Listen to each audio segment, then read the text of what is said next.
So the disease affects women more commonly than men, about 4 to 5 times more common in women than men.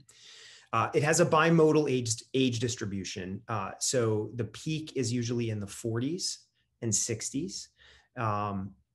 It's important to know that while women get the disease more commonly, men tend to have a more severe form of the disease for reasons we don't understand. And there are some other risk factors associated with more severe disease.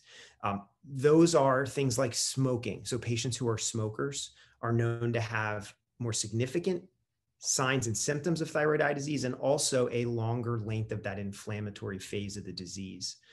Additionally, we think about patients who have a rapid onset of the disease. So this is a disease that's very heterogeneous in the way it presents.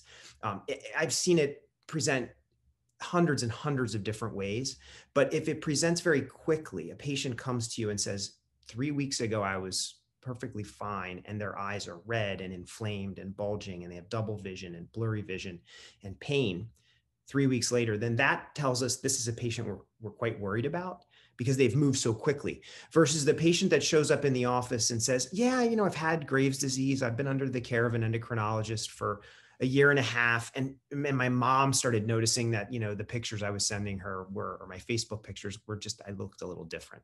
And they hardly noticed it. So those kind of help us decipher which patients we want to be a little bit more, in tune with.